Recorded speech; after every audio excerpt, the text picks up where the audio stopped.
নতুন বছরের শুরুতেই সরকারি চাকরিজীবীদের জন্য বড় সুখবর। 1 জানুয়ারির মধ্যে পে স্কেলের গেজেট প্রকাশ হচ্ছে, সঙ্গে থাকছে 1/5 অনুপাতে নবম পে স্কেল। বিস্তারিত ভিডিওতে থাকছে। পে কমিশনের সুপারিশ ও অর্থ মন্ত্রণালয়ের গেজেট প্রকাশ। 1 জানুয়ারি থেকে কার্যকর নবম পে স্কেল ও বাড়ি ভাড়া 70% সহ শিক্ষা ভাতা 3,000 টাকা। এ বিষয়ে বিস্তারিত আলোচনা করার শুরুতে এখন পর্যন্ত যারা আমাদের এই চ্যানেলটি সাবস্ক্রাইব করেনি তারা অবশ্যই আমাদের এই চ্যানেলটি সাবস্ক্রাইব করে পাশে থাকা বেল আইকনটা অল করে দিন। অবশেষে পে কমিশনের পক্ষ থেকে নতুন একটি সুপারিশ সামনে এসেছে।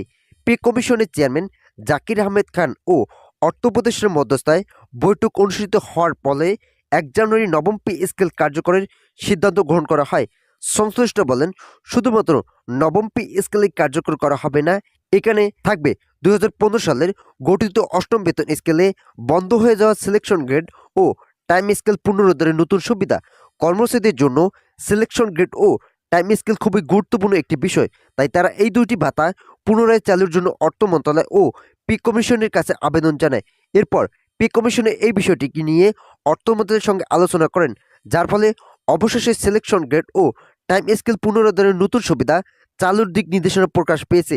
সংশ্লিষ্ট কর্তৃপক্ষ জানায়, এটি কার্যকর হলে সবথেকে বেশি উপকৃত হবেন কর্মচারীরা।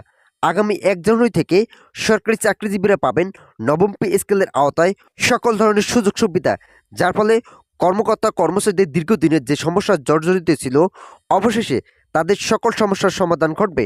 নবম পে স্কেল বাস্তবায়ন করা হলে যারা অবসরপ্রাপ্ত সরকারি চাকরিজীবী আছেন তাদের জন্য থাকবে বিশেষ সুযোগ সুবিধা। ইতিপূর্বেই যারা অবসর গ্রহণ করেছেন এবং পরবর্তী যারা অবসর গ্রহণ করবেন তাদের সকলের জন্য শতভাগ পেনশন সুবিধা বৃদ্ধির জন্য দাবি জানিয়েছেন কর্মচারী ফোরামের সদস্যরা। তবে এই বিষয়টিকে ভালোভাবে পরিচালনা করার পর পে কমিশনের চেয়ারম্যান বলেন, শতভাগ পেনশন সুবিধা কার্যকর করা সম্ভব নয়।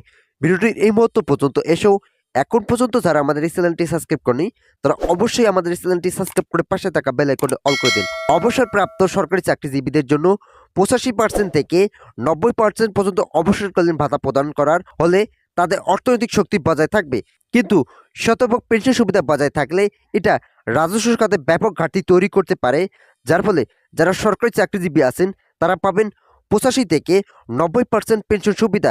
আগামী 1 জানুয়ারি 2026 থেকে নবম পে স্কেল কার্যকরের পাশাপাশি সরকারি চাকরিজীবীদের জন্য অবসরকালীন ভাতা একযোগে কার্যকর করার সুপারিশ প্রকাশ পেয়েছে। একই সঙ্গে যারা ঊর্ধ্বতন কর্মকর্তা আছে তারা নবম পে স্কেল বাস্তবায়নের পাশাপাশি আরও বেশ কিছু গুরুত্বপূর্ণ ভাতার পুনরুদ্ধারের সিদ্ধান্ত জানায়। তারা বলেন, সরকারি চাকরিজীবীদের জন্য নবম পে স্কেল বাস্তবায়ন করা হলে তাদের অর্থনৈতিক সমৃদ্ধি খুবই শক্তিশালী হবে। বিশেষ করে যারা তৃতীয় ও চতুর্থ গ্রেডের কর্মচারী আছেন তারা বেশ কিছুদিন যাবৎ আর্থিক সমস্যায় জর্জরিত। দীর্ঘ 11 বছর থেকে তাদের অর্থনৈতিক অবস্থানকে ভঙ্গুর করা হয়েছে।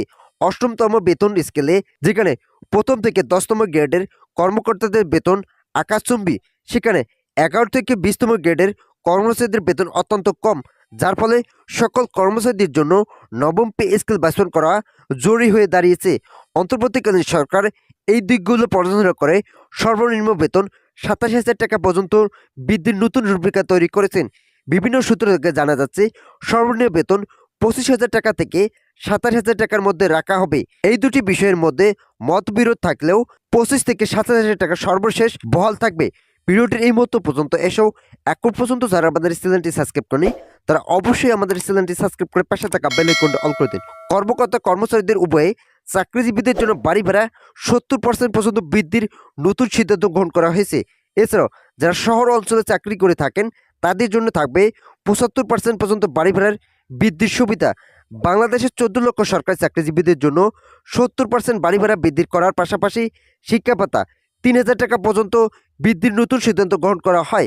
যদি 3,000 টাকা বৃদ্ধি করা হয় সেক্ষেত্রে তাদের 2 জন সন্তান আছে তাদের জন্য 6,000 টাকা পর্যন্ত বৃদ্ধির সুবিধা বহাল করা হয়েছে। 2 এর অধিক সন্তানদের জন্য শিক্ষা ভাতা গ্রহণযোগ্য নয় বলে মতামত দিয়েছেন কমিশনের সদস্যরা।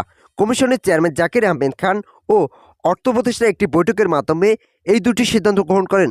আশা করা যাচ্ছে দ্রুততার সঙ্গে এই দুটি ভাতা কার্যকরের রূপরেখা আসবে।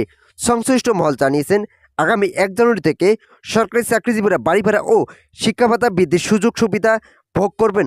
অন্তর্বর্তী সরকার পে স্কেল বাস্তবায়নের উদ্দেশ্যে নবম পে কমিশন গঠন করলেও সম্প্রতি অর্থ উপদেষ্টা আগামী সরকার পে স্কেল বাস্তবায়ন করবেন বলে সরকারি কর্মচারীদের মনে আগুন ধরিয়ে দেন বর্তমান অন্তর্বর্তী সরকারেই এবং জাতীয় নির্বাচনের তফসিল ঘোষণার আগেই বৈষম্যমুক্ত নবম পে স্কেল আগামী 1 জানুয়ারি থেকে বাস্তবায়নের দাবি জানান আবু নাসির খান। মোহাম্মদ ওয়াসের আলী সভাপতিত্বে অনুষ্ঠিত মহাসমাবেশ নাগরিক ঐক্যের সভাপতি মাহমুদুর রহমান মান্নান, গণ অধিকার পরিষদের সভাপতি নুরুল হক নূর, জুনায়েদ আব্দুর রহিম সাকিব সহ বিভিন্ন রাজনৈতিক দলের নেতৃত্ববিন্দু কর্মচারীদের দাবির প্রতি একাত্মতা প্রকাশ করেন। মহাসমাবেশ অন্যদের মধ্যে মোহাম্মদ বাদিউল কবির, মোহাম্মদ মাহমুদুল হাসান, রবিউল জোয়াদ্দার, মোহাম্মদ লুৎফর রহমান, আব্দুল হান্নান, মোহাম্মদ বিলাল হোসেন, খায়ের আহমেদ মজুমদার প্রমুখ বক্তব্য দেন। তো আজকের এই ভিডিওটি এ পর্যন্ত। আশা করি ভিডিওটি থেকে অনেক উপকার পেয়েছেন।